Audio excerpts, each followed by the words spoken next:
भाभी जीवों, आप सभी जानते हैं कि पानी के बिना चाहे नदी कितनी ही लंबी चौड़ी हो लेकिन बेकार होती है। पानी नहीं तो नदी बेकार है। अगर अतिथि नहीं है तो घर का आंगन भी बेकार है, सूना है। स्नेह के बिना सारे सगे संबंधी रिश्ते नाते सब बेकार हैं। अगर पैसा ना हो तो तुम्हारा जॉकेट का पॉकेट भी बेकार है।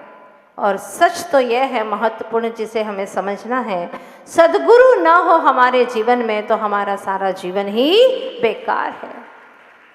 क्योंकि सतपथ दिखाने वाला कोई नहीं। हम कौन सी सही राह पर चल रहे हैं या नहीं चल रहे हैं, ये दिखाने वाला ही नहीं सतगुरु, तो हमारा समूचा जीवन बेकार हो जाता है। इसीलिए भक्तों ने गाया है कि गुरुवर, जब आप हमारे रेगिस्तान जैसी इस मरुभूमि में आप पधारे तो कैसा लगा हमें। जीवन की मरुभूमि में गुरु हरियाली बन कर आए, मुरझाई जीवन बगिया थी खुशहाली बन कर छाए। गुरु गुण तुलना योग्य नहीं, मैं उपमा किसकी बतलाऊं। हे गुरुवर तेरी महिमा को कैसे शब्दों में गाऊं।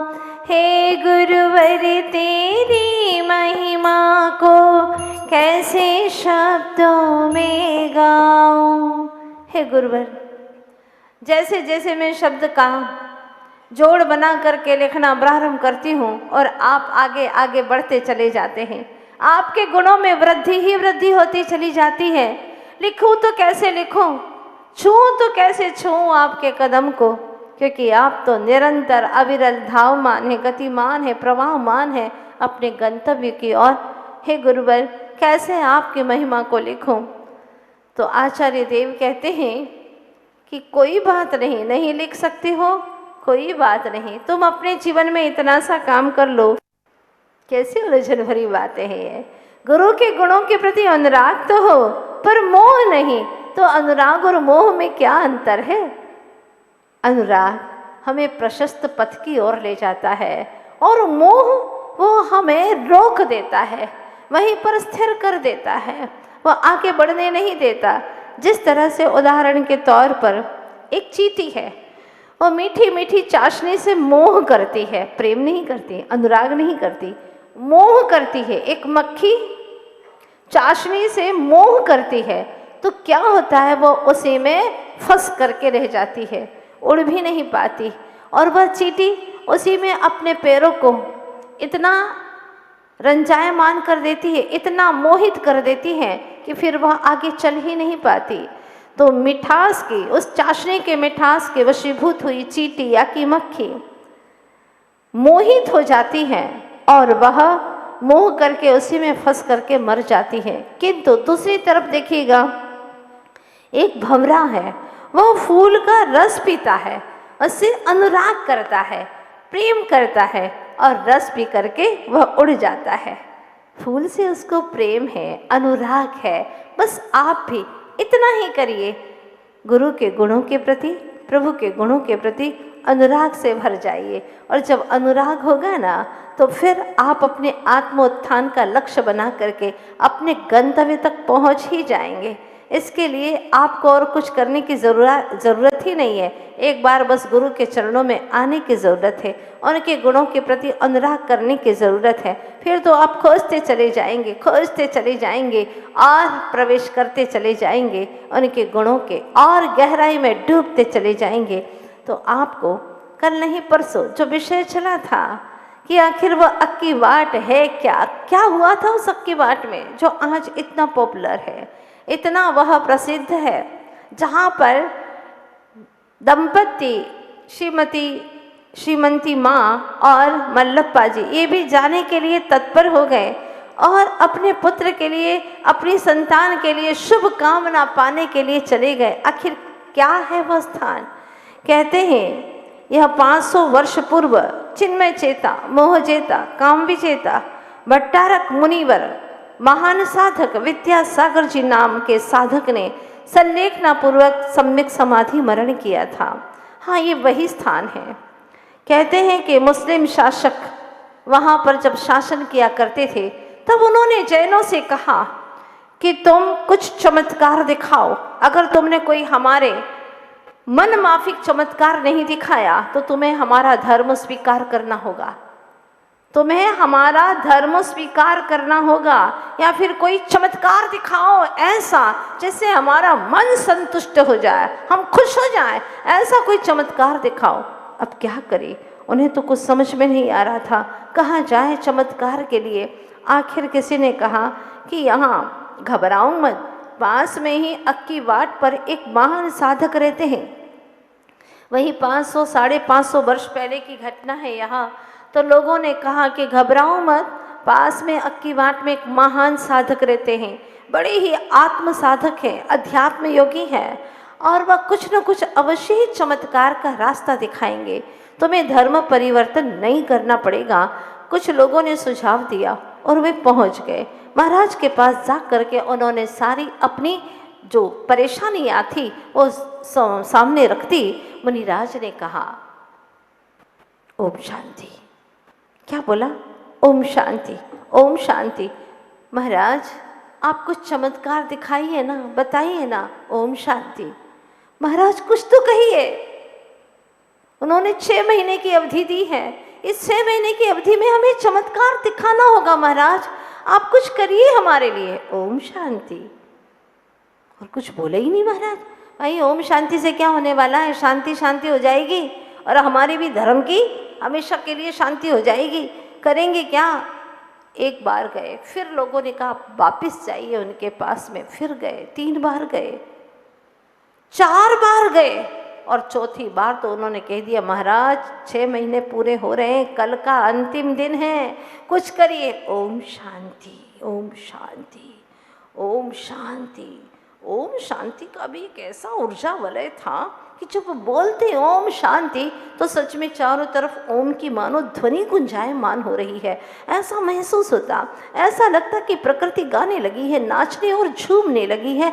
वहाँ की लता और वृक्ष के पल्लव जैसे कि झूमने लगे हैं, ऐसा मालूम होता था, ऐसा प्रतीत होता था। तो लोग ओम शांति शब्द सुनने के लिए ही चले जाते। महाराज ने आशीर्वाद दिया। कहा सारे पुरुष वर्ग गए थे, लगभग 200-300 महापुरुष वहाँ पर गए थे आशीर्वाद लेने के लिए। सबको घबराहट थी कि क्या होगा, कल का दिन पता नहीं कैसा सूरज उदित होने वाला है, और हमें सूरज के उगते ही अंतर मुहूर्त में 48 मिनट के अंदर ही वहाँ पर हमें अतिशय को प्रकट करना है। नहीं किया तो बहुत घोर अनर्थ हो जाएगा हम सबके साथ में। हमें वो धर्म अपनाना पड़ेगा जिसका हम नाम भी लेना पसंद नहीं करते। ऐसे पाप में धर्म को हम कैसे स्वीकार करेंगे, नहीं तो हमारे प्राण ये हरण कर लेंगे। क्या करें महाराज, कृपा करो, कृपा करो। हमारे जीवन की, हमारी धर्म की बागडोर आपके हाथों में है महाराज। आप ही सब कुछ कर सकते हैं, आप ही अध्यात्म के परम योगी हैं महाराज। हमारे धर्म की रक्षा कीजिए। महाराज ने अंतिम दिन कहा चिंता मत करो, बैठ जाओ। सारे पुरुष को वृक्ष था, बीच में बहुत घना वृक्ष, और वहाँ बहुत बड़ा चबूतरा था जिस पर लगभग 200 लोग बैठ सकते हैं। सबको कह दिया बैठ जाओ। एक मंत्र दे दिया, उसका जाप करते रहो जब तक प्रातः काल न हो। भक्ति के साथ में जाप करते रहो, मरता क्या नहीं करता। सबने महाराज का कम से कम बोल, बहुत बड़ी करुणा की आपने जो इतना बोला, नहीं तो अभी तक क्या चल रहा था। हाँ, ओम शांति, ओम शांति, ओम शांति, बस इसके सिवा कुछ नहीं। आपने कम से कम एक मंत्र का जाप दिया। सौभाग्यशाली है हम। थोड़ा सा लोगों को विश्वास होने लगा अब कुछ चमत्कार होगा, कुछ चमत्कार होगा। और वहाँ पर राजा बैठ गए। जैसे ही सूरज उगा कि राजा अपने दरबारियों के साथ में बैठ गया, आज तो बड़ा मज़ा आने वाला है। 6 महीने तक ये लोग कोई चमत्कार दिखा नहीं पाए, अब अंतिम दिन क्या दिखा पाएंगे? सब के सब हमारा धर्म स्वीकार कर लेंगे। और बड़े ही दबंग लोग हैं वे, बड़े ऊर्जावान हैं वे लोग, क्योंकि बड़े कट्टर होते हैं, अपने धर्म पर श्रद्धालु होते हैं। आज तो बड़ा मज़ा आएगा। सम्राट बड़ा खुश था।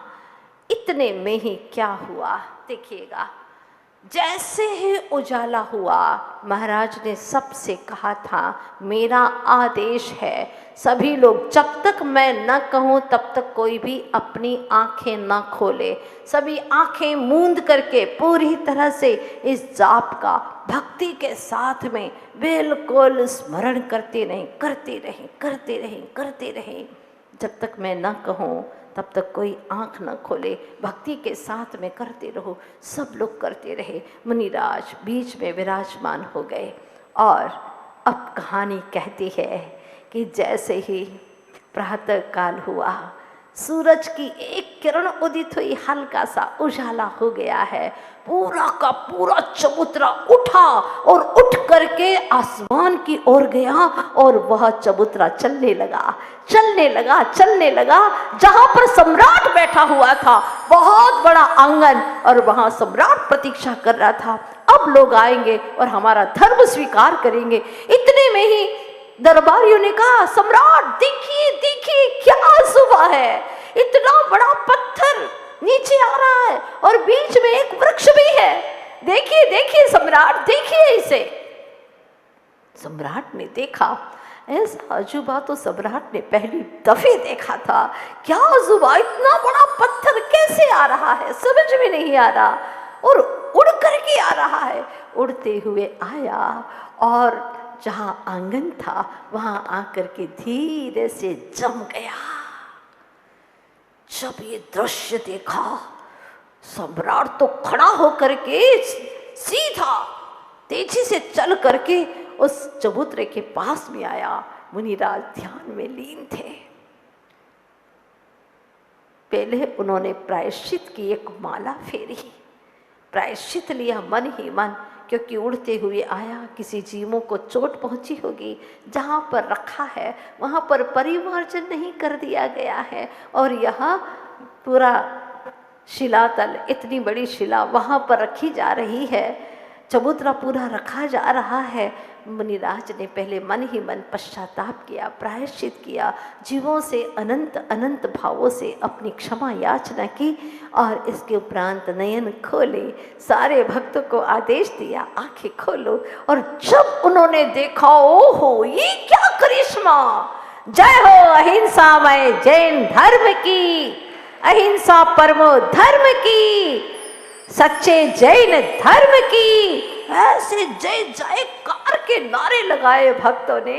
और राजा दंग रह गया, मान गया कि है तुम्हारा असली जैन धर्म।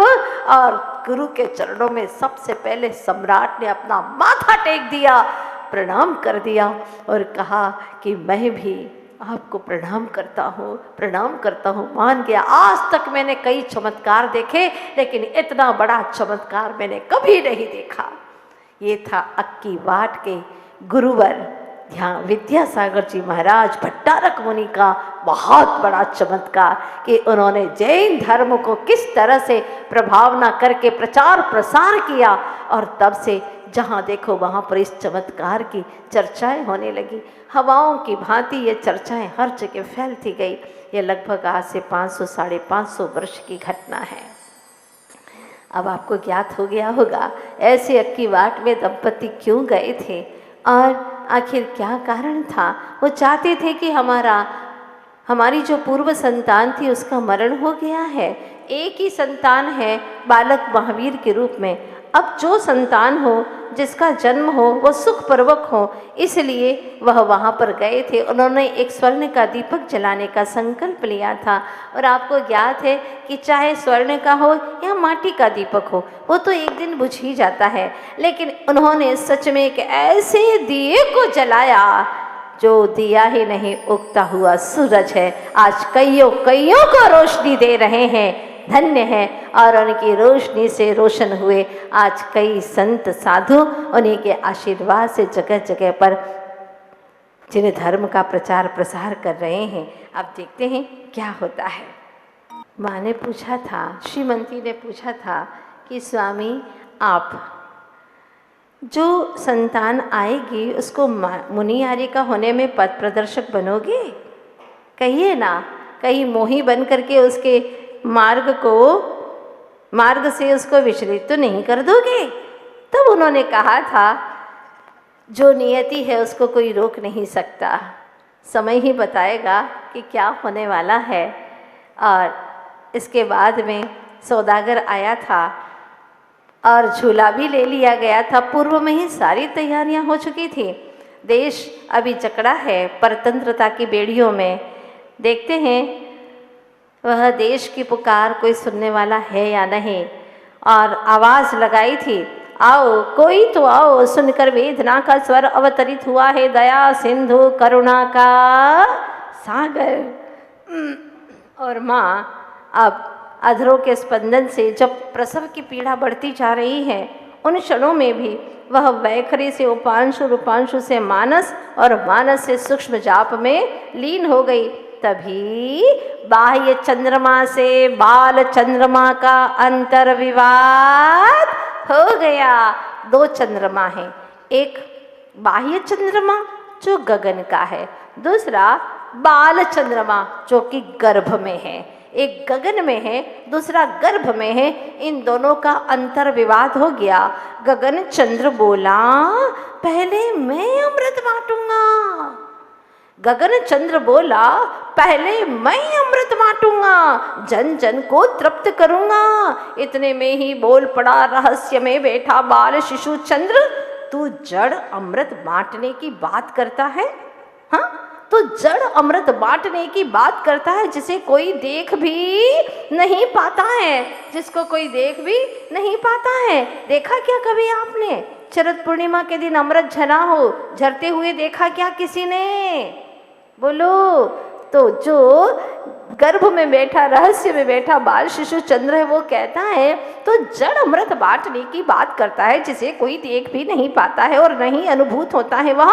यदि तू बांटता अमृत, सच में तू बांटता अमृत, तो अमर क्यों नहीं दिखता कोई वसुंधरा पर? बताइए, प्रश्न तो बड़ा अच्छा किया। बाल चंद्रमा ने कहा कि यदि तू बांटता अमृत तो अमर क्यों नहीं दिखता कोई वसुंधरा पर? आपने देखा किसी को अमर होते हुए? बोलो, नहीं ना। किंतु मैं हर आत्म तत्व के प्यासे को संतुष्ट कर दूंगा। चैतन्य अमृत पिलाकर मैं हर प्यासे व्यक्ति को संतुष्ट करूंगा, बस चैतन्य अमृत को पिला करके। इसीलिए तू नहीं, पहले मैं जाऊंगा। इसीलिए पहले तू नहीं, वो तो 12 बजे आता है ना शरद पूनम का चंद, इसलिए तू नहीं, पहले मैं जाऊंगा। यह कहकर 12 बजने से पूर्व ही आश्विन माह की शरद पूनम को जगत जननी सौभाग्यशालिनी माँ श्रीमती की कोख से उतर आया रवि शशि सा सपूत सदलगा की पुण्य धरा पर।